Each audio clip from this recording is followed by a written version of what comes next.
They stood on stage, raising glasses, thinking I had vanished.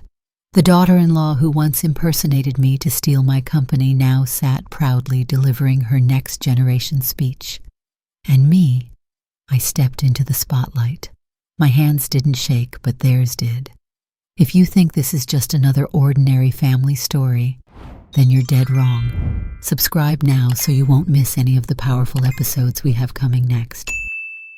It was the second Sunday of May, and Eleanor Blake stood alone in her sunlit kitchen, stirring a cup of Earl Grey tea she no longer cared to drink. The house, a grand Victorian-style structure nestled on a quiet, tree-lined street in Charleston, South Carolina, had never felt so silent. Not when Harold was alive, not when Caleb was still a boy. But now the silence rang like a chime that never stopped. Outside the world celebrated. Car engines purred up driveways, florists made final deliveries, restaurant lines curled around brunch patios. The air smelled like tulips and syrup. Eleanor, still dressed in her lavender robe, leaned against the marble countertop and looked at the clock on the wall. 10:38 a.m. She took another slow sip. She wasn't expecting visitors. Not today. The doorbell didn't ring. No surprise flowers. No laughter from the front porch. Instead, at precisely 10:42, a courier van pulled up. The driver, a teenager with earbuds tucked under a mop of curly hair, walked up with a padded envelope and held out a tablet for her to sign. "Happy Mother's Day," he said without looking up. She offered a smile too weak to be returned. "Thank you." She closed the door behind her envelope in hand. It was small, impersonal. She placed it on the dining table and stared at it for several seconds, her fingers running slowly along the seal. The return address was printed in block font, Caleb and Madison Blake. No handwritten note, no doodle from the twins, not even a smudge of perfume or a trace of human warmth. Eleanor opened it with the delicate caution of someone unwrapping a wound. Inside a card, mass-produced, glossy. The cover read, "Wishing you the sweetest Mother's Day" in cursive over a bouquet of roses she had never liked. Inside was a pre-printed message. "You are appreciated today and every day." And beneath that, in blue ballpoint ink, almost an afterthought, "Thanks for everything, Caleb and Madison." That was it. No love, no "we miss you," no names from the children, not even a call. Eleanor sat down slowly at the dining table. The card lay open before her like an accusation. Her thumb traced the edge of it, feeling the shallow groove where Madison had signed. Mechanical, obligatory. "Thanks for everything." A phrase so hollow it echoed. She leaned back in her chair and stared at the ceiling, trying to remember the last time Caleb had called just to talk. The last time Madison had said something that didn't sound like it had passed through 3 layers of PR training. The last time anyone had treated her like a mother instead of a ledger line in their financial forecast. Then her phone buzzed. She reached for it with a flicker of hope. A message from her sister-in-law in Miami. "Did you see what Madison gave her mom? Unreal check Instagram." Eleanor opened the app with a hesitance born from experience. Madison had tagged half the world in a series of posts, all glitter and gloss. There in the middle of it was a photo that froze Eleanor mid-breath. Madison in a cream jumpsuit and 1,000-watt smile standing beside her own mother. Teresa Whitmore, who clutched a velvet box in one hand and waved a pair of keys in the other. Behind them, a high-rise condo bathed in South Florida sunshine. The caption read, "So happy to gift Mom her dream. Miami condo. This Mother's Day. You deserve the world. Love you beyond words." Below, hundreds of likes bloomed. Comments poured in. "This is everything. What an incredible daughter. Goals." Eleanor stared at the screen. Her tea had gone cold. The contrast felt brutal, precise, like someone had arranged the universe just to show her where she stood. Her heart didn't crack, it calcified. She pressed the power button on her phone and dropped it face down onto the table. She couldn't breathe. The shame wasn't in the gift. She didn't want a condo. She didn't want keys or velvet boxes or photo ops. But what stung was how effortless it seemed for Madison to lavish love on one mother while discarding the other like a line item. Caleb knew. He had to. He'd helped arrange it. There was no way he didn't know. So why? Eleanor stood. The card still lay open on the table. The empty lines stared up at her like unasked questions. She picked it up and placed it gently into the drawer beside the sink, where other tokens of empty gratitude had gone to die. Then slowly she went upstairs to get dressed. She chose a dark green knit dress Harold had always loved. Her wedding band still rested on a chain around her neck, tucked beneath the collar. She brushed her shoulder-length silver hair into its usual soft waves. No makeup, just lip balm and a little rose water. Outside the day was too bright, the birds sang too confidently. She stepped into her 2012 Lexus sedan and drove. Not anywhere in particular. Not at first. She just needed to move. The silence of the house had become too sharp. The radio murmured something forgettable. Talk radio. Maybe news. She didn't care. She drove past the bookstore. Her bookstore, Blake and Reed's, the first location she'd opened nearly 30 years ago. Still standing. Still hers. She'd fought to keep it independent through a storm of buyout offers and digital disruption. People had said she was foolish not to sell. But Eleanor believed in stories. She believed in physical pages, in community, in showing up for something that had soul. Now she wondered who had shown up for her. As she turned onto the waterfront road, she spotted a small coffee truck by the park. Couples strolled with paper cups. Mothers held balloons from their toddlers. A teenage girl snapped selfies with her grandmother under a blooming cherry tree. Eleanor parked, engine ticking quietly. She didn't get out. She sat there with both hands on the steering wheel, watching the world gift and love and laugh. Then finally she let herself feel the fracture. Her son had said thank you. That was true. But what did it mean when gratitude came without weight? When the people who owed their entire comfort to your sacrifices couldn't spare the courtesy of a phone call? When someone else's mother was celebrated in public while you were managed in private? A paper card, a borrowed sentiment, thanks for everything. It was such a cruel thing to say, as if all she'd given every sleepless night, every unpaid bill she covered without complaint, every moment she stood in the wings clapping for Caleb could be folded into a cliché. Her hands tightened on the steering wheel, her throat burned. She remembered the time Caleb had pneumonia at 5 and she'd stayed up 4 nights straight counting his breaths. She remembered the birthday he forgot at 27 but still asked for help with rent. She remembered the time Madison cried in her living room about her student loan debt, and Eleanor had quietly written a check without asking questions. And now this, a condo for one mother, a card for the other. Eleanor reached for her purse, pulled out the card again. She had brought it with her, she realized now without thinking. Maybe hoping that the distance, the fresh air would somehow make it read differently. But it didn't. She stared at the ink for several minutes. Then in one steady motion, she folded the card neatly in half, then in half again.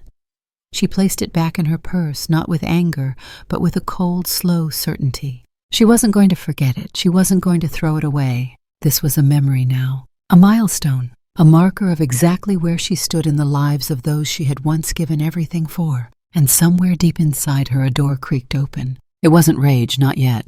But it was something close. Resolve. Maybe. The seed of something new.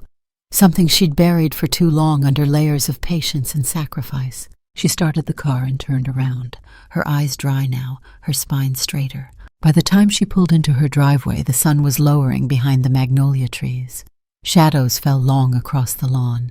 She sat there for a moment longer before shutting off the ignition. On the passenger seat, her purse lay open, the folded card still inside. Eleanor picked it up, ran her thumb across the crease one last time, and then slipped it into the glove compartment. Tomorrow she decided she would go to the office, not as the mother, not as the giver, but as the founder, as the one who held the original key, and maybe, just maybe, it was time to change the locks. The next morning, Eleanor Blake unlocked the cabinet in her upstairs study. It was a tall cherrywood piece carved with ivy filigree on the doors, something Harold had commissioned for their 25th wedding anniversary, back when she still believed in permanence. It had remained untouched for nearly 4 years, a silent archive of responsibilities she had carried and no longer counted. She slid the brass key into the lock and turned it. The tumblers clicked like tiny hammers hitting the back of her ribs. Inside 5 drawers, one for every decade of sacrifice. She pulled open the top drawer. The faint smell of dust and aged paper met her like an old friend. Neatly labeled file folders lined up inside some corners, dog-eared from years of being retrieved and returned. Eleanor's fingers paused over the one labeled Caleb, Education. She took it out and set it on the desk. She opened it slowly, like peeling back the layers of a wound she hadn't realized was still bleeding. Receipts, check stubs, wire transfer confirmations, tuition statements from Vanderbilt University.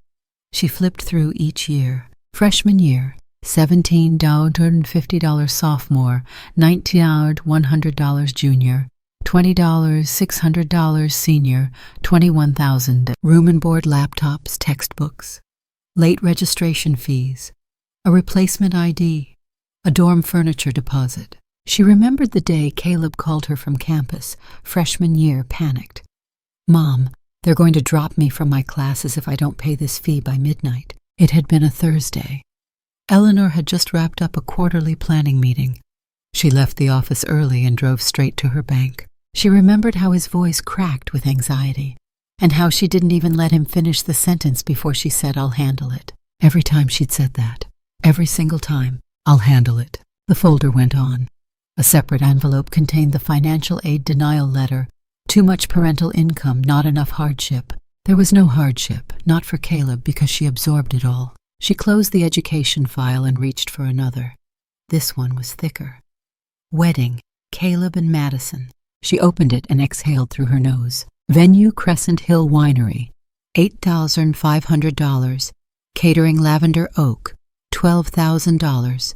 Florist, Petal and Thorn, $4,200. Photography, 3 Pines. Studio, $3,100.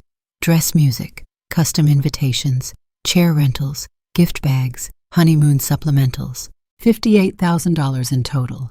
She knew it because she'd tallied it that night when Harold asked, "Are we really footing the whole thing?" "Yes," she'd said. "They're young. They need the help. Let them start their lives right." Madison's parents had offered a crate of wine and some glass candle holders. They'd arrived late to the rehearsal dinner and left early from the reception. But Eleanor had paid for the plated lobster tail that Madison's Aunt Wren sent back 3 times. She remembered the way Caleb gripped her hands just before walking down the aisle. "I'll pay you back someday, Mom," he'd whispered, eyes glistening. He never mentioned it again. She reached for the next file, investments, Caleb LLC. It contained documentation of a failed startup, Greenspoke, an app Caleb and a friend had tried to build post-college, convinced they would disrupt sustainable landscaping. Eleanor had been skeptical but supportive. She'd written a check for $20,000 to help them get started. 3 months later, the co-founder ghosted. The website crashed. Caleb was too ashamed to tell her until she asked why he looked like he hadn't slept in a week. So she wrote another check. This time, $12,000. Quietly. Through a trust account. She told him it was a grant she'd found through one of her connections. She made up the story on the spot. He never questioned it. A soft knock interrupted her thoughts. She turned. It was Rosa. Rosa Albright, 27. Stood in the doorway with a tablet in one hand, uncertainty in her eyes. Her frame was petite but firm, and her dark curls were pulled into a tidy bun. "Morning, Miss Blake," Rosa said. Eleanor straightened. "Come in, Rosa." I didn't mean to disturb. I was going through today's inbox and—" Rosa paused. "There's something strange I thought you should see." She handed over the tablet. On the screen was a forwarded email from Madison at blakeandreds.com to a boutique publisher in Seattle. The subject line read, "Prospective Licensing Agreement, Branding Extension." Eleanor scrolled. The tone was assertive, confident. It referenced meetings that had never happened. She frowned. The signature read, "Eleanor M. Blake, founder and CEO, Blake and Reed's Publishing Group." Eleanor's stomach sank. She tapped into the original thread. The metadata matched her own domain address. The email was sent through the internal server using her digital identity, a forged signature, a false meeting, an unauthorized negotiation. Her voice came out low. When did this come in? Late last night, Rosa said. I flagged it because the calendar reference didn't match anything on your schedule, and, well, I noticed the phrasing. You don't say circle back or use exclamation marks, ever. Eleanor blinked at her. Rosa shrugged slightly. I pay attention. A silence passed between them, taut and electric. Eleanor turned back to the screen. The content of the message wasn't catastrophic on its own, but the implications were devastating. Madison had impersonated her, had used the authority of her name to initiate a licensing deal she hadn't approved. A beat of dizziness passed through her, and then something colder took hold. Print this for me, Eleanor said quietly. Everything. Thread metadata attachments. Send a digital copy to my legal account and mark it confidential. Yes, ma'am, Rosa said, and Eleanor's voice sharpened slightly. Yes, this conversation didn't happen. Rosa nodded once without question. Understood. Eleanor waited until she left before turning back to the files on her desk. Her hands shook only slightly as she reached for the last one, credit lines. Caleb and Madison. The folder was thin, not because it lacked weight, but because these debts had been private. In 2020, during the peak of the market crash, Caleb's job at the regional sustainability firm had been cut to part-time. Madison's boutique media gig went remote and stagnant. Eleanor received a late-night call. Mom, it's just for a month or two. We're trying to consolidate some debt. We just need a little breathing room. She'd logged into her personal account and paid off their $14,000 in combined credit card balances the next morning. No questions. No lecture. Then 2 months later, she paid again, this time to avoid a collections agency's involvement. $32,000 in total unrecorded. No receipts asked for. No repayment expected. Eleanor placed her palm on the folder and closed her eyes. A feeling was forming. Something beyond betrayal, beyond disappointment. It was the weight of being invisible, of having given so much that her presence no longer registered. She reached into her desk drawer and pulled out a legal pad. In clear block letters she wrote, Debts paid, emotional and financial, Caleb and Madison. She began to list them all. Education, $47,950. Wedding, $58,000. Business investments, $32,000. Credit line, $32,000. Home, down payment. Assistance, $40,000. Emergency fund, $20,000. Unofficial loans, $12,000. Total $241,950, not including indirect business favors, legal coverage, and silent bailouts. She stared at the number, then wrote beneath it. What was the return? The pen hovered. She didn't answer. Instead, she stood, walked to the window. Outside, the birds still sang. Somewhere down the block, a child laughed on a bicycle. But in Eleanor's study, the air was still, heavy. She turned back toward the printer and picked up the freshly printed copy of Madison's forged email. She held it like a courtroom exhibit, folded it, slipped it into a red envelope, and sealed it tight. Then, with practiced calm, she reached up to her bookshelf and slid out a slim black binder. It had no label, only a silver clasp. She opened it and placed the envelope inside. A new file, a new chapter. The beginning of something Madison would never see coming. Because debts were one thing, but erasure was another. And Eleanor Blake had not spent a lifetime building an empire just to watch someone else steal her name while she stood silent in the shadows. Not anymore. The next morning, Eleanor Blake arrived at the downtown office of Blake & Reed's 30 minutes earlier than usual. The city was still waking, the sidewalks dusted with early sunlight, but her heels clicked sharply across the marble lobby as if every step was an exclamation point. She bypassed the reception desk with a nod, rode the elevator to the 14th floor without a word, and stepped into the executive suite like a storm gathering at sea. Madison was already there. Of course she was, sitting in Eleanor's chair behind Eleanor's desk, humming softly as she scrolled through her phone. She wore a soft cream blazer over a black sheath dress, her hair swept into a low, glossy ponytail. Her heels were off, tucked under the desk, and a coffee cup with oat milk latte written in Sharpie sat next to the company-branded MacBook. She looked up as Eleanor entered, eyes widening just slightly. She stood quickly with the ease of someone used to recovering fast. "Eleanor, morning. I didn't expect you so early." Eleanor closed the door behind her. The soft click of the latch was the only sound between them for a moment. Madison's smile faltered. "I need to speak with you," Eleanor said. "Sure," Madison said lightly, gesturing to the chairs across from the desk. "Want to sit?" "No, you can." Madison blinked. "Okay." Eleanor didn't wait. She stepped forward and set a printed document on the edge of the desk. Her hand rested on top of it like a judge's gavel. "This email," she said, "sent 3 days ago, to Rainier Press in Seattle, signed with my name, my title." Madison glanced down.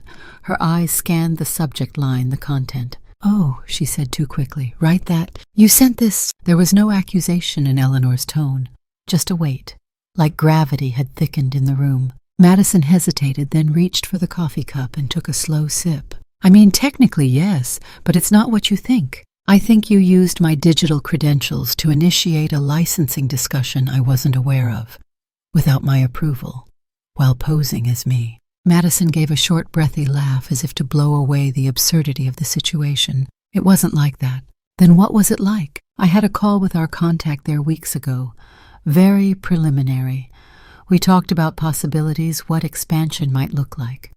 Then they asked to loop you in for official negotiation. I figured it was best to get the ball rolling." "So you forged my name?" Madison's jaw tensed. Her tone shifted just slightly sharper. "I didn't forge anything. I used your company signature on internal documents before. It's not unusual. Everyone does it." Eleanor's eyes didn't move. "Everyone. You know what I mean." Madison snapped, then caught herself. "It's standard, especially in situations where time is of the essence. We're talking about a major brand partnership here." Eleanor lifted the email from the desk and turned it slowly in her hands. "You sent this from my server login. I had to act fast. We were going to lose the window." "You didn't even tell me." "I was going to, but you've been so distant lately, hard to reach." Eleanor's lips parted, then pressed together. Her eyes glistened, but not from tears. "From control. You've had access to my account." Madison shrugged. "Just for scheduling and overflow. Caleb said it was fine." Eleanor's voice lowered. "Caleb does not run this company." Madison rolled her eyes. "Come on, Eleanor, don't be dramatic." The silence that followed that word dramatic felt like thunder before the lightning. "I see," Eleanor said. She picked up the paper, folded it, and slid it into her bag. Madison gave a nervous laugh. "Look, if this is about boundaries, I get it. I do. But we're family, and you've always said Blake and Reed's was about legacy, about continuity." "Yes," Eleanor said quietly, "but I never said it was about entitlement." Madison's eyes narrowed just slightly. "I've given 10 years to this company," she said. "Marketing, outreach, building platforms you didn't even understand at the time. You were paid well for every hour. I invested more than time. I'm married to your son. We've built our life around this business." Eleanor stepped back toward the door. "So you felt entitled to act as me, without permission, because of proximity, because of your title as my daughter-in-law." Madison flushed. "I made a call. A smart one if you'd actually read the numbers." Eleanor's hand paused on the doorknob. "You made a choice," she said calmly. "And now I will too." Madison straightened. "What's that supposed to mean?" Eleanor turned to face her fully, her voice now low and razor-sharp. "It means you chose a path. You just didn't realize it was a one-way street." With that, she opened the door and walked out, leaving Madison staring behind her. Eleanor didn't take the elevator. She took the stairs, all 14 floors. Her heels clicked with deliberate cadence against the concrete. Her breathing remained steady. She felt the sting of betrayal, yes, but it was cold now, not raw.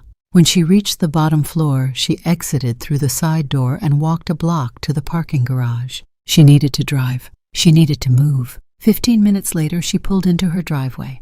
The sun had shifted, angling down through the oaks like spotlight beams. She went inside. The house was quiet. She hung up her coat, slipped off her shoes, and walked barefoot to the study. It was dim inside, the blinds half drawn. Dust motes hovered like ancient secrets in the shaft of light that fell across her desk. She sat, not in the cushioned wingback where she read manuscripts, not in the antique swivel chair behind her desk. She sat on the low bench beneath the window where she used to read bedtime stories to Caleb. where she once nursed him through chickenpox, singing softly while applying cool cloths to his forehead, where one winter she and Harold sat side by side planning their will. She reached up to the bookshelf beside her and opened a glass case. Inside, among a row of first editions and family albums, was a wooden box, small, polished, engraved with the initials EB. She lifted it gently and placed it on her lap, opened it. Inside, the original brass key to the first bookstore she ever owned, the first key she ever cut, the one Harold had mounted on velvet before their 20th anniversary when the second store opened and he said, "This is how you know it's yours, because you built it." Eleanor held the key in her hands, running her thumb along the ridged edge. It wasn't about nostalgia. It wasn't even about loss. It was about remembering who she was before Madison, before the entitlement, before the invisible debts. She looked at the key for a long time, her reflection flickering in the brass. Then she whispered aloud to no one, or perhaps to herself, "You chose your path, Madison, and I've chosen mine." Outside, a wind picked up. Magnolia petals drifted across the lawn like small white flags. But inside the study, in the hush between sunlight and shadow, a woman who had given everything sat holding a key to her past and unknowingly to her future. The sun had barely cleared the horizon when Eleanor Blake stepped into the law office of Douglas and Knox. The receptionist blinked at her, surprised. "Miss Blake, you're early. Mr. Douglas's first appointment isn't until 9. Eleanor nodded once. Her navy coat still carried the chill of morning air. "Tell him Eleanor's here, he'll understand." 10 minutes later, she sat across from Raymond Douglas, her attorney for nearly 2 decades. The walls of his office were lined with plaques and degrees from Harvard and Yale, but Eleanor wasn't looking at any of them. Her gaze was fixed on the skyline outside his window, on the steel and glass tower that held her life's work. Douglas folded his hands on the desk, his gold watch catching the light. "Eleanor, you look serious. What's going on?" She handed him a red folder. Inside were printouts, Madison's forged email IP traces, metadata, plus a list of financial transfers Eleanor had made to Caleb and Madison over the past 15 years. Douglas flipped through the contents without speaking. She watched his face shift like cloud cover rolling over calm skies. Finally, he leaned back. "I take it this wasn't a one-time slip." "No," Eleanor said, her voice even. "It's a pattern, and it's about to end." He looked at her for a long moment. "What do you want to do?" Eleanor inhaled slowly, then spoke with calm finality. "I want a full restructuring of Blake and Reed's. Every asset, every IP right, every license. I want all ownership quietly funneled through a new holding company under my sole control." Douglas arched an eyebrow. "That's not a light ask. I'm aware. You're talking about dissolving the corporate structure you've had for 30 years. I'm talking about protecting it from my own family." Douglas exhaled through his nose, tapping the folder gently against his knee. "Will this be temporary or permanent?" Eleanor's eyes never left the window. "I want it permanent. No revocable trusts, no family-controlled board, no illusions of succession." He nodded slowly. "And what will we call this new entity?" Eleanor paused, her lips pressed into a firm line. "Keylight Holdings." Douglas looked up. "That's new." She smiled just a little. "It's an old name. Harold came up with it once, said books were keys, and light. Open anyone and the world changes." The lawyer's mouth twitched in approval. "I like it." He slid the folder to the side and pulled out a legal pad. "All right, let's get to work." For the next hour, they spoke only in terms of filings, tax shelters, shadow contracts. Eleanor's voice never trembled.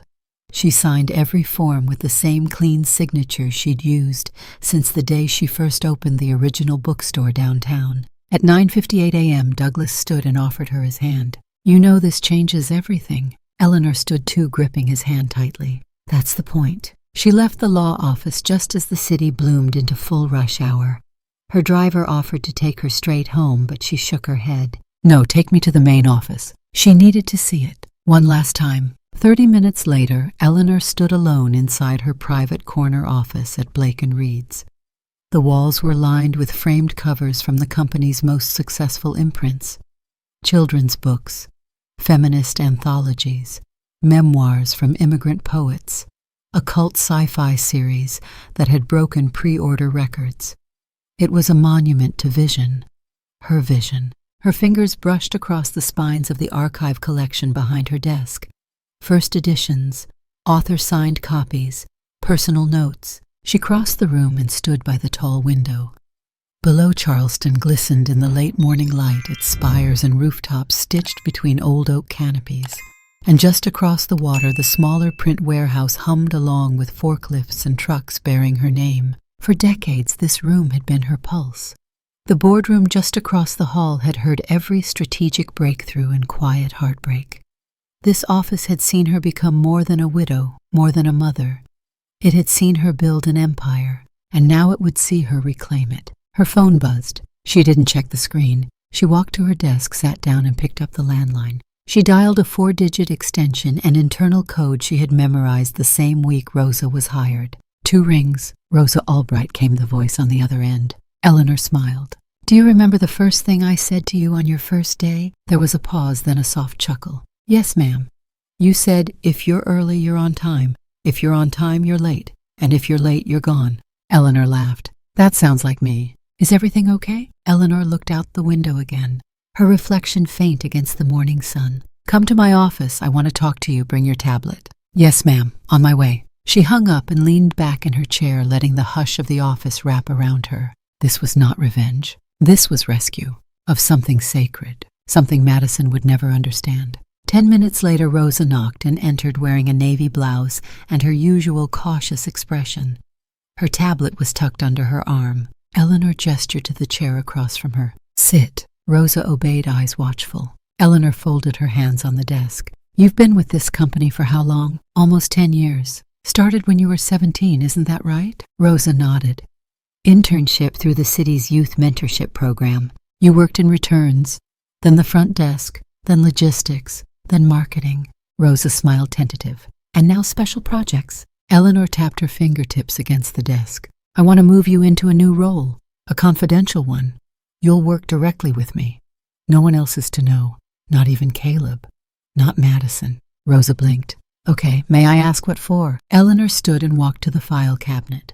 She unlocked a drawer and pulled out a slim folder labeled Keylight.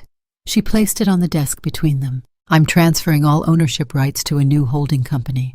You will be the administrative lead, my eyes, my voice." Rosa stared at the folder. "But I'm not a lawyer. I don't—" "You're loyal," Eleanor interrupted.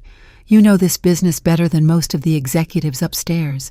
You see details others don't. You've earned my trust." Rosa swallowed.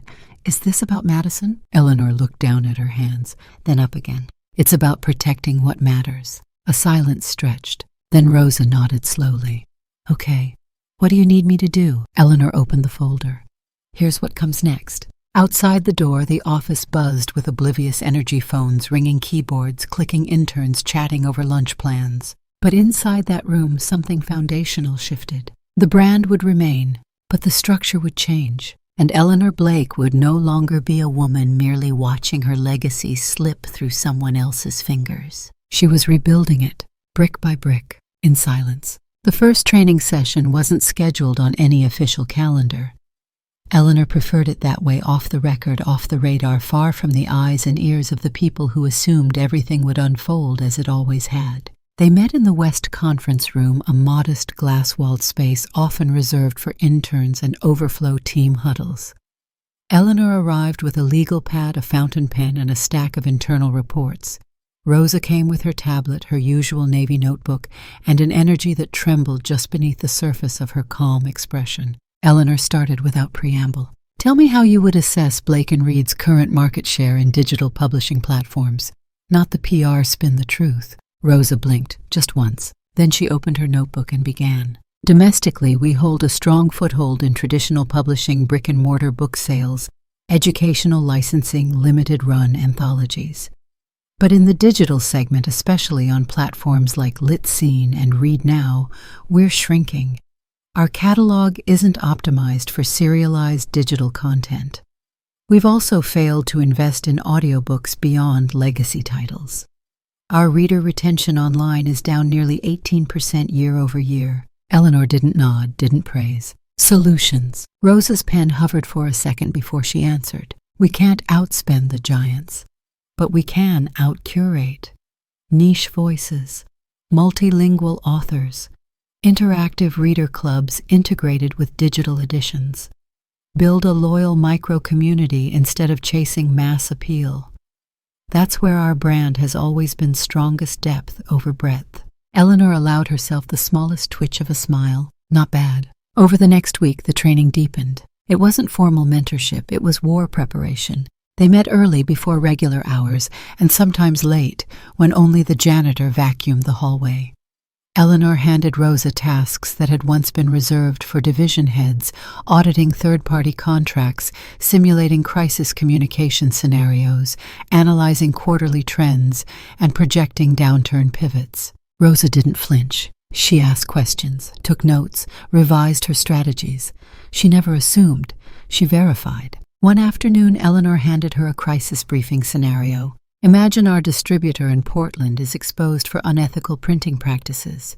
The media finds out we knew but stayed quiet. Walk me through the first 48 hours. Rosa scanned the report in silence, her eyes flitting back and forth like a chess player preparing an opening. First, we issue a holding statement, acknowledge awareness, express commitment to investigation. Second, we activate an internal review team independent of current leadership. Third, we suspend all current orders with that distributor pending resolution.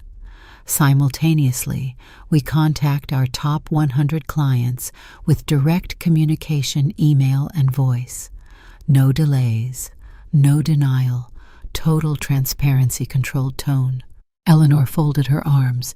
And what if Caleb advises differently? Rosa met her gaze without blinking. I'd tell him he's protecting the company's comfort, not its integrity. A long silence followed. Then Eleanor nodded once. Good. Later that evening, Eleanor walked into her private office, sat at her desk, and opened the financial dashboard linked to the company's operating accounts. She navigated to the executive stipends and family support column. There it was quiet, persistent monthly. A private fund labeled CB Legacy, Caleb Blake's supplemental fund created in 2017 when his startup imploded. A buffer, a fallback, disguised as an innovation budget reviewed only by the family accountant. But Eleanor knew it was more than that. It was a leash, one she had tied herself. She hovered her cursor over the line item. Click. Archive fund. Suspend further disbursement. A pop-up appeared. This action will remove all automatic transactions tied to this fund. Are you sure you want to proceed? She clicked yes. Then she opened the marketing budget, another pool Caleb oversaw, ostensibly under the Strategic Growth Committee. She reduced the quarterly budget by 35%, citing realignment of focus. No public memo, no announcement. Just a slow, steady withdrawal. A shifting of gravity. The next day, Rosa submitted a proposal to Eleanor titled Brand Reclamation Strategy, Blake and Reed's 2.0. It was concise, elegant, tactical. It proposed a full rebranding of their community outreach arm from Blake Readers United, which had long relied on passive newsletters and branded bookmarks, to Keylight Voices, a digital-first interaction-based program to highlight underrepresented authors and early career talent. Her slide deck broke down ROI projections, potential media partners, even influencer partnerships with educators and authors who had never been invited to the table before. But what caught Eleanor's eye wasn't the numbers. It was the opening quote on slide 1. The strongest stories aren't inherited, they're rebuilt by those willing to write them again. When Eleanor looked up from the proposal, Rosa sat quietly, her hands clasped in her lap. I took some liberties, she said. Eleanor nodded slowly. They were the right ones. Meanwhile, somewhere across town, Madison was sharpening her own knives. She noticed the freeze in Caleb's innovation fund within 2 days. She noticed the cut in the marketing pool the day after that. She wasn't supposed to have access, but she always found a way. What the hell is going on? She asked Caleb over dinner that Friday. Caleb was halfway through a glass of red wine, paused over roasted duck. I don't know. Maybe Mom's cleaning house, trimming for tax season. No, Madison said. This isn't cosmetic, this is surgical. Caleb sighed, rubbed his forehead. She's been different lately. Quiet, focused. I don't know. Maybe she's finally letting go of the company, preparing for transition. Madison's jaw tensed. We are the transition. He looked at her, confused. What? She said legacy was the plan. We've been inside the company for years. If she's pulling back, why aren't we moving forward? He shrugged. Maybe she's not ready. Madison's voice dropped, cold and measured. Or maybe someone else is pushing in. A beat of silence passed. Caleb leaned forward. Are you suggesting someone's... what? Competing for her attention. Madison didn't answer, but her mind was already elsewhere. She opened her laptop later that night and began digging into board activity logs, into email chains, into Rosa. By Monday, she'd compiled a full profile. Rosa Albright, assistant manager of special projects, 10-year tenure, low salary, no social media footprint worth noting, but 3 separate calendar invites logged with Eleanor under non-public access codes. Something was happening, something Madison hadn't been invited to. That night, Eleanor walked the halls of her publishing house like a woman patrolling the edges of her kingdom. She passed doors left ajar, heard the murmur of editors reviewing manuscripts, designers arguing over font choices, a janitor whistling under his breath. She paused outside the archive room and glanced down at her phone. A new notification. Rosa had sent over a final draft of the Keylight Voices proposal, fully vetted budget adjusted with 3 tentative sponsorships already responding with interest. Eleanor stared at it for a long moment, then typed 2 words, move forward. In the quiet hush of fluorescent lights and whispering stories, the torch was being passed, not by blood, but by choice. And somewhere in a corner of the building, Madison Whitmore Blake realized the crown she thought she was owed might already be resting on someone else's head. Madison always knew how to plant a seed. It began at dinner 2 weeks after the first budget cuts. Caleb was distracted, staring at his phone while pushing roasted carrots around his plate. The twins were at a sleepover, the house unusually quiet. Madison had lit candles, opened an expensive bottle of wine, and played Coltrane in the background, her version of setting a battlefield in soft light. She waited until the wine reached the second glass. I've been thinking, she said almost offhandedly, about the future. Caleb glanced up, brow furrowed. What about it? Well, your mother's not going to run the company forever. And with the way she's been pulling back lately, we should start protecting our place in the picture. Caleb leaned back. You mean the succession plan? Madison smiled sweetly. No, I mean the assets, the business, the inheritance, everything she's tied into Blake and Reed's. We need it secured. Caleb blinked. Madison, it's not like she's going to cut us out. Madison poured more wine into his glass. She already is. She's limiting your funds. Redirecting influence. You said it yourself, she's different lately. Caleb shook his head. She's just being cautious. Probably something legal. Or maybe she's preparing to announce something. Exactly, which is why we need to act now. She stood, walked to the sideboard, and pulled out a leather-bound folder.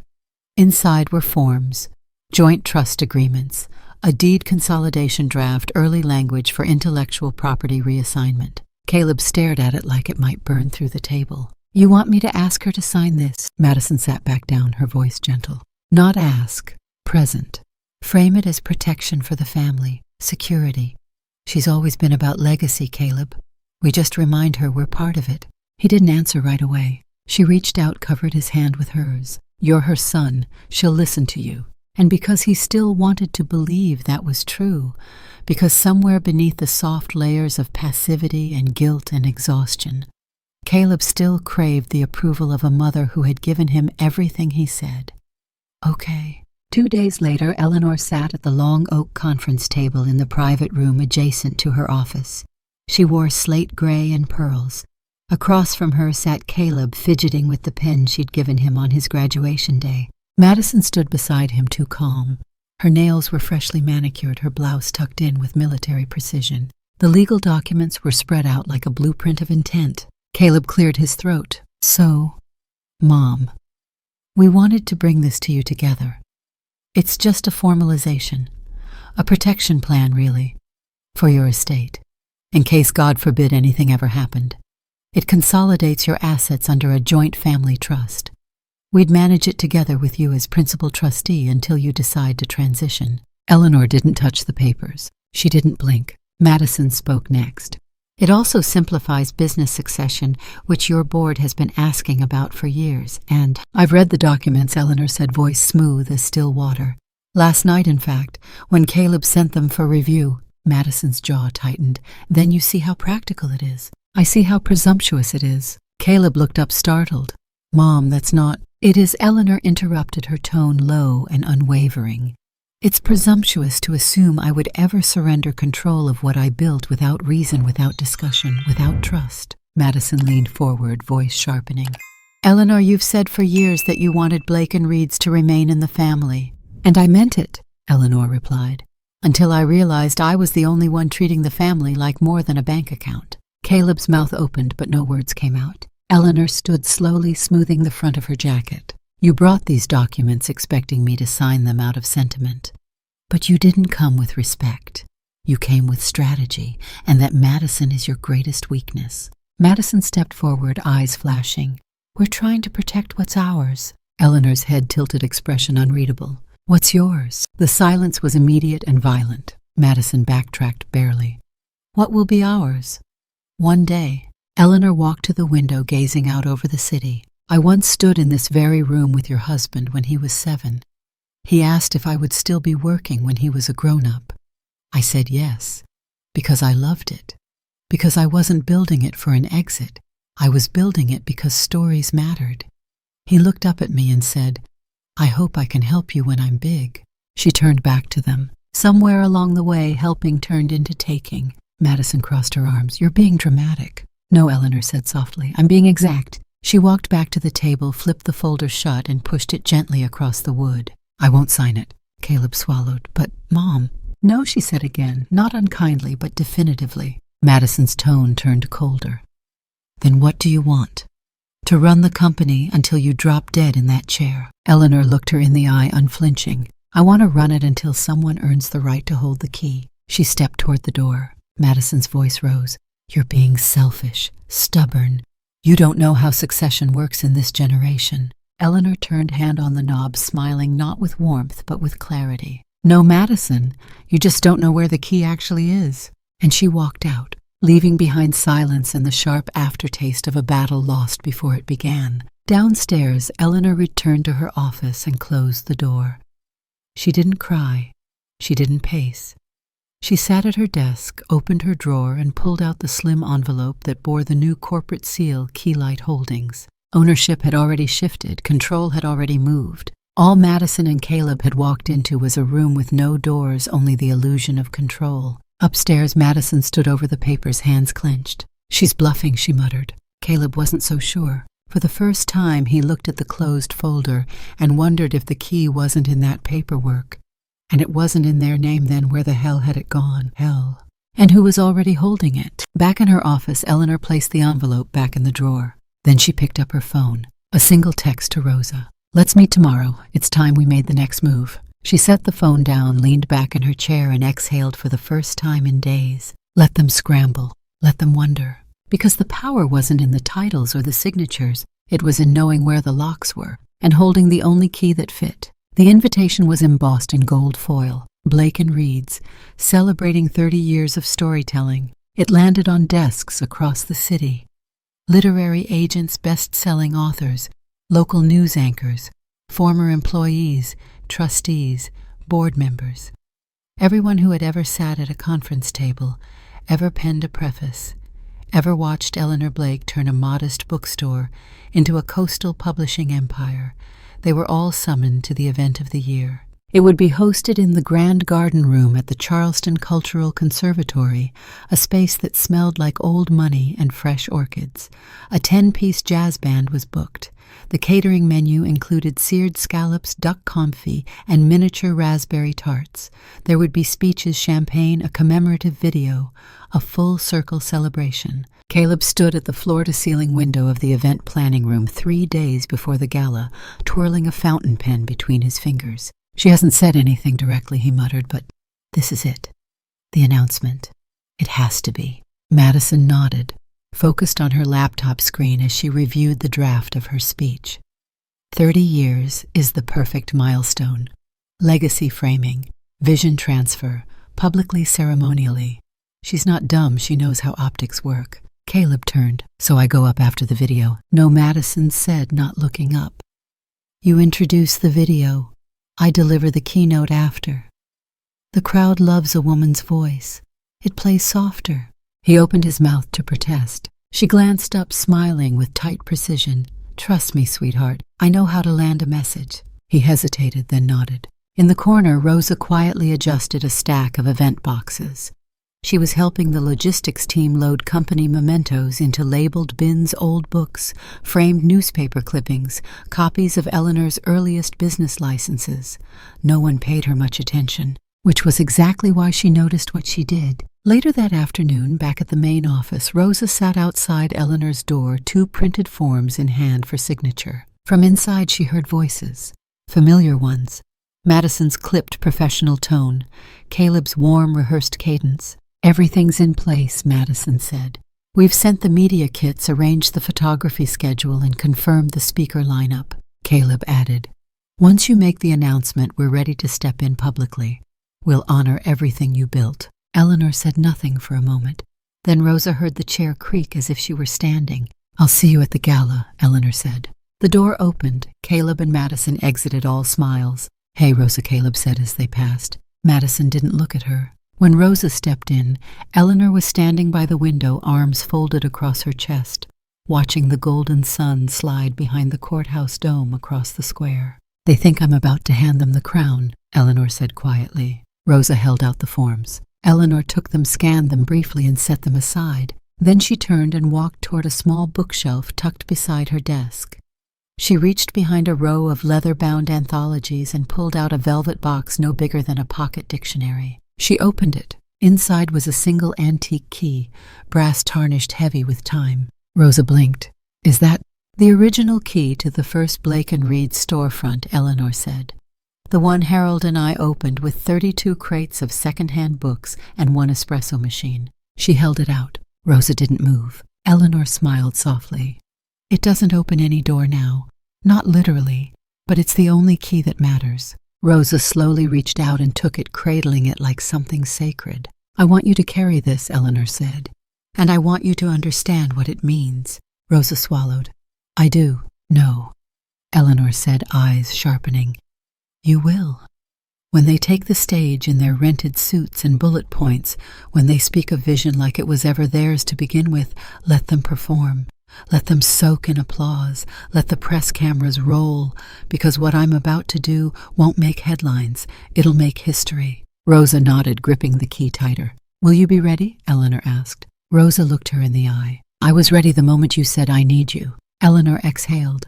Something shifted in her shoulders, as if a weight had been acknowledged if not released. Good, she said. Then let the curtain rise. 2 nights later, the Cultural Conservatory glowed like a cathedral. Guests arrived in black ties and floor-length gowns. Waiters moved like shadows through the crowd, offering flutes of champagne and trays of truffle croquettes. Every surface shimmered. A large screen displayed the phrase 30 years of Blake and Reed's, the story lives on. Caleb wore a tailored navy tuxedo. Madison shimmered in deep burgundy silk, her hair pulled into a regal chignon. They worked the room like veterans' kisses on cheeks, hands on elbows, laughter like currency. They belonged. Or so it seemed. Eleanor arrived late, not fashionably but intentionally. She wore an emerald gown, not flashy commanding, her hair in a loose twist, her eyes lined just enough to be dangerous. She greeted no one. She simply walked to her reserved table, sat, and waited. Rosa stood near the production booth, an earpiece in her ear, the antique key tucked into the satin lining of her clutch. When the music softened and the lights dimmed, a hush fell across the ballroom. Caleb stepped onto the stage, smiling with the ease of a man whose moment had finally come. Good evening, he began.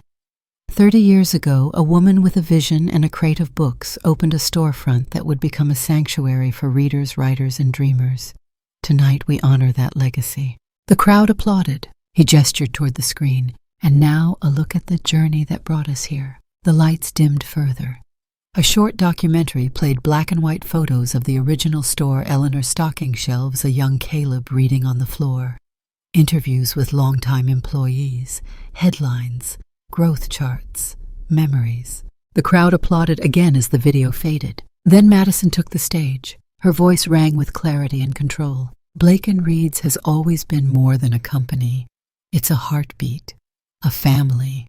And as we look to the future, we know that legacy must evolve, which is why tonight we are honored. She paused, letting the silence swell like a violin string, to announce a new chapter, a generational transition. The applause began before she could finish. Cameras flashed. Eleanor sat unmoving, one elbow resting against the table, her lips just barely curled. Madison's eyes scanned the crowd. Caleb and I will assume shared leadership of Blake and Reed's moving forward, ensuring its values remain strong while its reach expands. She extended a hand toward the table where Eleanor sat. Of course, none of this would be possible without the woman who started it all. Eleanor rose slowly, gracefully, like a queen stepping into the arena. She mounted the steps to the stage, took the microphone offered by an event coordinator, and turned toward the audience. "I'm grateful for your presence," she began. 30 years ago, I didn't have a vision of empire. I had books and belief in stories, in people, in the idea that words could build bridges.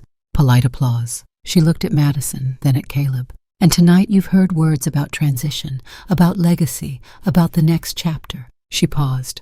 "But every story has revisions." The room stilled. "And some stories," Eleanor continued, "are not finished by the expected hands." She turned back to the crowd. "As of last quarter, Blake and Reed's assets, branding, and licensing have been consolidated under Keylight Holdings, a private entity operating independently from familial expectation." The crowd murmured. Madison's smile cracked. Eleanor went on. "This isn't a handover. This is a redirection, one that's been months in motion." She turned slightly and extended her hand toward the floor where Rosa stood. "Tonight I introduce the future not because of inheritance, but because of merit." Rosa walked up the steps, the antique key clutched tightly in her hand. "This," Eleanor said, placing a hand on Rosa's shoulder, "is the woman I trust to carry the mission forward." Gasps, a hush, then slowly scattered applause, genuine rising. Madison stepped forward, voice a whisper. "You can't be serious." Eleanor turned, her voice calm. "I've never been more." "But she's not." Family, Eleanor finished. "No, she's earned what blood assumed was guaranteed." She handed Rosa the microphone. "The room, the power, the name." Madison stood frozen. Caleb slumped back into his seat. And Eleanor, smiling now, fully stepped off the stage and let the light fall elsewhere. The gala went on, but it no longer felt like a celebration. It felt like a reckoning. The chandeliers blazed above the ballroom like constellations carved from glass. Waiters drifted between tables with trays of fig-glazed duck and cucumber gin spritzers. Flashbulbs winked from every corner. Laughter too loud. Cheers too rehearsed. The air hummed with anticipation, attention sweetened by expectation and sharpened by the whiff of transition. It was no longer just a celebration. It was a coronation. Caleb adjusted the silver cufflinks on his sleeves. He stood near the edge of the stage in front of the velvet curtains, smiling at the cameras, the donors, the stakeholders who had backed the Blake and Reed's expansion over the past decade. A cameraman from Charleston Business Weekly pointed at him with a signal. "You're up next." He nodded, heart hammering with a mix of nerves and ego. Tonight was the night he finally stepped out of his mother's shadow and into the spotlight she'd carved. Madison sat in the front row in her sculpted burgundy gown, her phone clutched like a weapon in one hand, the other resting elegantly on her lap. She'd already sent the embargoed press release to 3 major outlets. The headline was tight, digestible, and just controversial enough to trend. Next Gen takes the helm, Caleb Blake to lead Blake and Reed's into the digital future. The MC approached the microphone, his smile tight under the stage lights.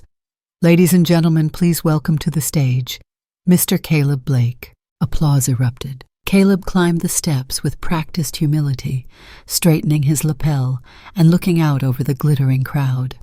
For a second he scanned the room for his mother, but her table sat empty. Odd. He cleared his throat. "Good evening.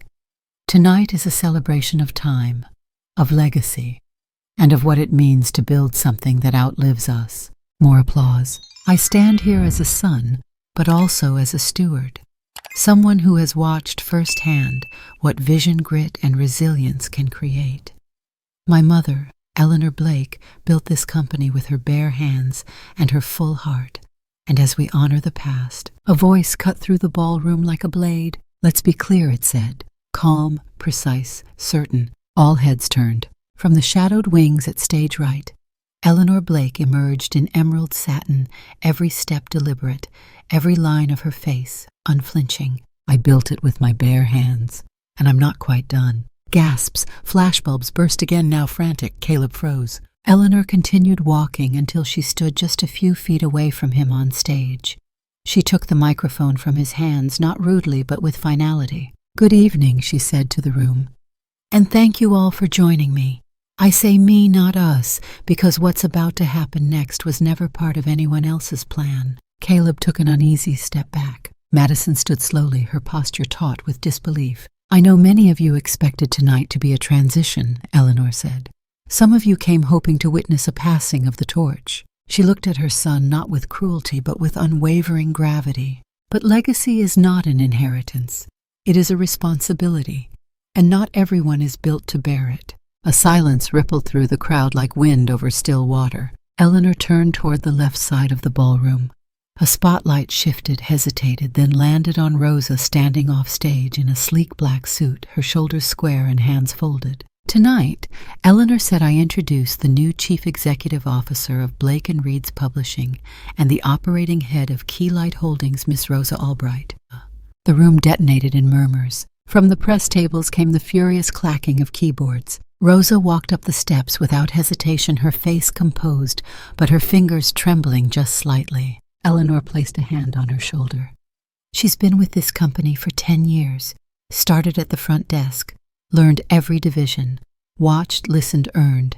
She doesn't share my blood, but she shares my purpose. Madison's voice snapped across the room like a whip. No. Eleanor turned. Madison had stepped into the aisle, eyes wide, manicured hand curled into a trembling fist. No, this is a joke. You can't do this. Eleanor's voice was steel wrapped in velvet. I already did. Madison laughed, but there was no humor in it, only desperation. There are procedures, board approvals, succession rights. From the far side of the ballroom, a door opened. Raymond Douglas, Eleanor's attorney, entered in his midnight black tuxedo, carrying a leather folio. He walked calmly to the stage, mounted the steps, and stood beside Eleanor. He opened the folio and removed a sealed folder. Ladies and gentlemen, Douglas said, his voice carrying effortlessly as the legal counsel of Eleanor Blake and designated counsel of Keylight Holdings. I am here to affirm that all corporate control, asset consolidation, and executive authority has been transferred through lawful restructuring. As of last quarter, Blake & Reed's Publishing is a wholly owned subsidiary of Keylight Holdings, a private holding company established under Delaware law. He handed the folder to the MC, who took it like it might explode. Douglas turned to Madison. Furthermore, this folder contains a cease and desist letter addressed to Mrs. Madison Whitmore Blake, prohibiting her from acting on behalf of Blake & Reed's in any official capacity, including media representation, contract negotiation, or internal correspondence. You are to refrain from further engagement with company affairs, effective immediately. Madison's mouth opened, but no words emerged. Her face flushed first with fury, then confusion, then something that looked dangerously close to shame. Caleb sat down slowly in the front row, staring at the floor, like it might provide an answer to a question he hadn't dared to ask. Eleanor looked back to Rosa. Her voice softened just enough to feel human again. I trust you, not because of loyalty, but because of clarity. Because you know this company isn't a crown, it's a compass. Rosa nodded, silent, overwhelmed, but standing. Then Eleanor stepped forward, facing the crowd one final time. Tonight was meant to be a ceremony. Instead, it became something more honest, not a celebration, not a speech, but a reckoning. She smiled not broadly, but deeply. And if there's one thing I've learned after 30 years in this industry, it's this. When you build something with love, you don't let someone else write its ending.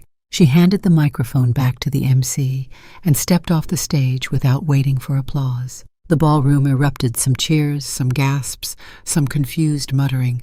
But one thing was clear. The crown had shifted, and the queen hadn't fallen. She had passed the torch not with fear, but with fire. Behind her, Madison stood trembling, frozen in a room she no longer recognized. And Rosa. She stood tall in the spotlight, clutching nothing but her breath and a brass key in the pocket of her jacket. The door had opened, and it was hers to walk through. The headline dropped at 7:14 a.m. the next morning. Exclusive daughter-in-law of publishing icon under investigation for corporate impersonation, financial misrepresentation. It spread like dry flame across morning feeds.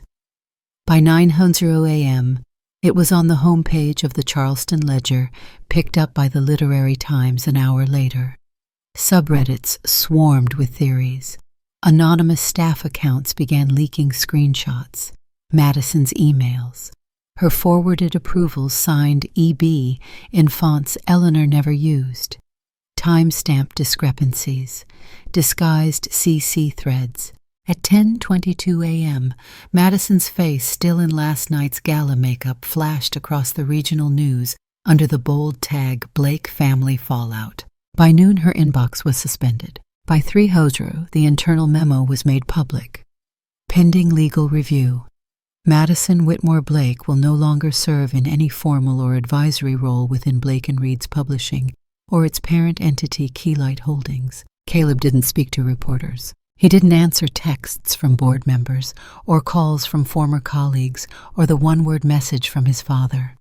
Why? Instead, he sat in the kitchen of his 5-bedroom suburban house, the one Eleanor had co-signed 10 years ago, staring at a family portrait on the wall. Madison was smiling too hard in the picture. He looked thinner, younger, unaware. When his email access was revoked and his monthly fund dried up, it didn't make a sound. No announcement, no warning, just silence. The kind that leaves a man hollow. He had tried to play legacy like it was chess. He hadn't realized he was never on the board. Eleanor Blake didn't watch the news that day. She was packing, not hurriedly, not in a fit of drama, but in that meticulous, practiced way only women of a certain age know neatly folded linens labeled boxes, books stacked spine up. Her home on Pine Needle Lane had been beautiful once, grand, full of echoes and heirlooms. The kind of house where everyone came for holidays, where children learned the smell of cinnamon in the foyer and the hush of snow behind bay windows. But in the last few years it had grown cavernous, a museum of her own endurance. She didn't need its scale anymore, its staircase, its chandeliers. What she needed was peace. She'd found a small cedar cabin on Lake Wisteria, 1 story, stone fireplace, overgrown rose bushes and moss along the porch. She'd seen the listing 2 months ago, back when Rosa's plan had just begun, and Madison was still calling her E. Now the purchase was finalized. The utilities were on. The fireplace was cleaned. The key sat in her coat pocket. A real key, not symbolic. Not ceremonial, just brass and steel. Useful. She finished taping the last box in her office and walked to the shelf behind her desk. It was mostly empty now, save for a few author photos and a pressed rose from Harold's funeral. But there on the top shelf was the wooden box, the old one, with the engraved initials EMB. She took it down, sat with it on her lap, opened the lid. Inside, the antique bookstore key, tarnished warm in her palm. Heavy not just in weight, but in history. The first door she had ever unlocked. The first risk she'd ever taken. She ran her thumb along the worn ridges, then closed her fist around it. She carried the box to the center of the room. The light from the afternoon sun slanted through the blinds, cutting her in golden stripes. She kneeled down, placed the key back into the box, closed the lid, and clicked the lock shut. She stood, carried the box to the far wall where a tall, built-in shelf stood half empty, and slid it between 2 hardcovers. She didn't cry. She didn't look back. Just a soft click of wood on wood as she pushed it into place. Then she exhaled long and slow and said softly to no one, "That chapter is closed." 2 days later, the moving truck pulled away from Pine Needle Lane. Eleanor stood in the gravel driveway of her new lake cabin with her sleeves rolled up and a box labeled Kitchen Essentials at her feet. The air smelled like pine and soil. The only sounds were birdsong and the gentle lapping of water against dock planks. No footsteps, no requests, no manipulation disguised as concern. She turned the cabin key in the front door. It stuck slightly. She jiggled it, click. The door swung open into soft light and the scent of cedar. The furniture was simple. A plaid couch, a thick wool rug, a reading chair by the window. No echo, no gallery of oil paintings. Just quiet. She set the box down on the kitchen counter, made a cup of tea, sat on the back porch staring at the lake. The ducks were out again, little wakes trailing behind them. She smiled not with triumph, but with release. In Charleston, the board at Blake & Reed's held a special closed-door meeting. They ratified Rosa's appointment, approved new terms, cleaned house. Raymond Douglas confirmed that all legal claims initiated against Eleanor had been dismissed as unfounded. Investigations into Madison's impersonation and financial coercion would proceed under civil scrutiny. Rosa sent Eleanor a message later that evening. "We've stabilized. The authors are standing by us. So is the team. They believe in you, in what you protected." Eleanor wrote back, "Good. Now write your own chapter. I've already written mine." On her third night at the lake, Eleanor unpacked a single box of books. She chose 5 for the living room shelf. The first novel she ever published, a poetry collection from her late best friend, a signed anthology from her early years, an old Nancy Drew, and a leather-bound blank journal. She placed them in order, paused, then added one more, a copy of The Giving Tree. Its spine-cracked cover, worn pages soft from years of handling. She stared at it for a long time before placing it at the end of the shelf. Then she made soup, read a few pages by the fire, and when it got quiet enough to hear the wind through the eaves, she whispered again. Finally, she didn't attend the hearings, didn't return Madison's last email, an 8-paragraph apology saturated with performance and self-preservation. She didn't pick up when Caleb called either. 3 times. The voicemails were long, rambling, guilt, then defense. A third message just said, "I didn't know. I thought I was helping. I didn't mean to." She deleted them, not in anger, but with clarity. Sometimes forgiveness wasn't a door. It was a boundary. On the 6th morning, Eleanor sat on the edge of the dock in thick socks and a sweater, watching fog roll across the lake like breath. She reached into her coat pocket, pulled out the key to the cabin. She held it for a moment, then stood, walked back up the path to her porch, and hung it on a hook by the door. Not hidden, not symbolic. Just there, a key to something real, something hers, and finally, something peaceful. The mornings came earlier now. At the lake cabin, dawn arrived without ceremony, just a slow bleeding of pink light across the sky, and the low hum of wind sweeping through pine. Eleanor Blake would wake before the sun crested the trees, not because she had to, but because the quiet was different at that hour. Not empty. Not lonely, just clean. She slipped into her gardening boots and padded down the creaky back steps, the soft mud grabbing at her heels. Her garden, once an overgrown mess of wild mint and tangled thyme, was beginning to take shape. She liked the order of it. Rows, borders, soil under fingernails, plants that didn't need anything from her except water and light. The tomatoes were coming in now. The beans clung to their lattice like shy dancers, and the rosemary she thought had died last winter, sprouting. Resilient things always found their way back. By 8, she was inside making oatmeal and slicing peaches from the market. A ceramic bowl sat on her windowsill, a gift from her new pottery class in town. Her first attempt had come out crooked. The glaze had pooled unevenly in one corner. Still, she'd kept it, because it reminded her that things didn't need to be perfect to be worth keeping. Tuesdays were for reading, Thursdays for clay. Sundays she wrote, not for publication, just thoughts. Letters she never sent, stories she didn't intend to finish, a quiet inventory of what still mattered.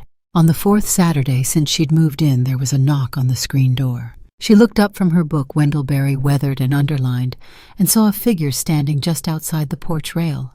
It was Rosa. She wore jeans and a soft gray sweater, her hair pinned back in a loose twist. But it wasn't her presence that made Eleanor rise.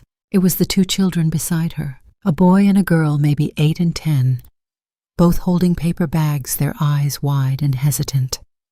The girl clutched a tattered copy of Anne of Green Gables. The boy had a folder with a painted sun on the front. Eleanor stepped onto the porch. "Miss Blake," Rosa said, her voice a little softer than usual. "I hope we're not interrupting." "You're not." Eleanor said. Never. Rosa smiled. These are Lila and Jonah.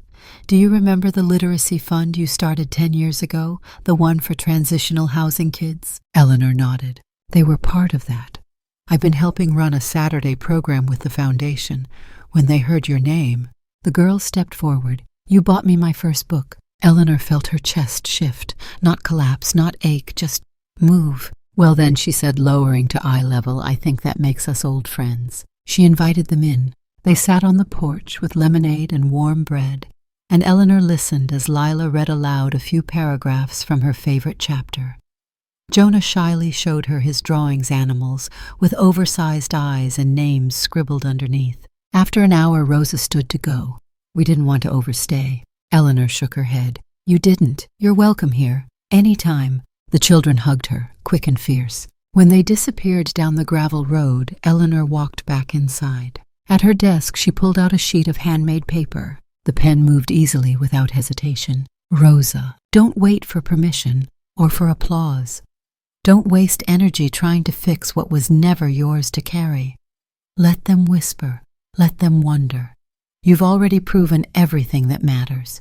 Keep walking, don't look back. I'll always be here, E. She folded the note and tucked it into an envelope lined with gold. She'd leave it in town the next time she passed the publishing house quietly with no ceremony. She didn't need a reply.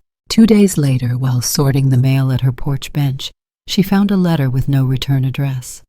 The envelope was navy. The ink was familiar. She didn't open it right away. She sat there for a long time, letter in hand, the sky rolling from blue to purple above the tree line.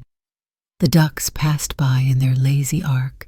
The wind curled the corner of her sleeve. Her fingers tightened around the edge of the envelope. Her son's handwriting. She didn't move. Not yet. She slid it beneath the stack of seed catalogs on the kitchen table and turned on the kettle. Some things even now needed to wait. She had tomatoes to rinse and a sunrise to greet tomorrow. The lake was silent that morning. No ducks, no breeze, just the soft hush of mist crawling across the surface like memory finding its way home. Eleanor sat at the kitchen table, a fresh cup of tea beside her, the house still cool with sleep. The navy envelope lay in front of her, unopened, uncreased. Caleb's handwriting unmistakable, slanted slightly to the right, a little tighter than when he was younger. He'd once written her birthday cards in that same script, back when his love was loud and uncomplicated. She touched the edge of the flap with one fingertip. Then slowly, with hands that did not shake, she opened it. The paper inside was thick, heavy, not printer stock stationery, personal. She unfolded the letter and began to read. Dear Mom, I don't know if you'll read this. I'm not even sure I should have written it. But silence has always been our mistake, hasn't it? I've spent the last month thinking about that night. The gala. The speech I never gave. The way your voice filled that room. Calm, certain, unapologetic. I watched you take back your name in real time, and it shook something loose in me that I didn't want to admit was broken. I'm sorry, not just for the paperwork, not just for standing beside Madison while she orchestrated what she thought was strategy. I'm sorry for forgetting who you were before you became useful to me. You were the one who stayed up all night editing my first essay. You were the one who bought my first suit with rent money you pretended you didn't need. You were the one who taught me that words could change people, that integrity mattered more than image. And somewhere along the way, I stopped seeing you as my mother and started seeing you as leverage. It wasn't malicious. That's not an excuse, it's the problem. It was habitual, comfortable. I let myself believe that you'd always be there, always say yes, always absorb the consequences. Until you didn't. And when you didn't, I saw something in you I hadn't seen in years. Fire. Not anger, but power. The kind that's earned over decades in quiet battles no one claps for. I don't expect forgiveness. I don't deserve it. I'm trying to find out who I am now that I can't stand behind your shadow. Trying to be something more than someone who once had access to greatness and confused it for his own. I love you. I never stopped. I just stopped showing it. If you ever want to talk, I'll be here. If not, I understand. Thank you for everything you gave, and for the part you kept for yourself. You deserved that. You always did. Love, Caleb. Eleanor stared at the final line for a long time. Not because she needed to process the words, but because they had arrived. Too late, perhaps, but finally honest. She folded the letter once, neatly, deliberately, then opened the drawer beside the table and placed it inside on top of the seed catalogs beneath a ceramic trivet. She did not cry, nor did she smile. It was something deeper, a stillness behind the ribs, the quiet sense that some things had finally returned to where they belonged, not to be relived, not to be fixed, just to be accepted. She stood, stepped outside onto the porch. The late afternoon sun had begun its descent, spilling gold across the water. The sky was brushed with lavender at the edges, and the trees cast long, soft shadows across the garden path. Her rosemary had bloomed. She walked barefoot onto the wooden steps, the old boards warm beneath her soles. She paused at the railing, inhaled deeply, the scent of earth and pine wrapping around her like a shawl. Inside, the light from the window touched the dining table where her teacup still sat, and next to it, resting quietly, was the small wooden box, the one she had carried across cities through decades, across grief and ambition and silence. The original key, still nestled inside, untouched since the day she'd locked it. She didn't reach for it, didn't open the box. She only looked at it, and for the first time she understood. It no longer opened anything, not the bookstore, not the company, not even the past, because she had built something new, and what she needed now required no keys, no permission, no locks. As the final light stretched across the surface of the lake, the piano inside began to play, not from speakers, but from Eleanor herself, her hands on ivory, her fingers remembering a song Harold once taught her, notes full of pause and return, of quiet yearning and resolve.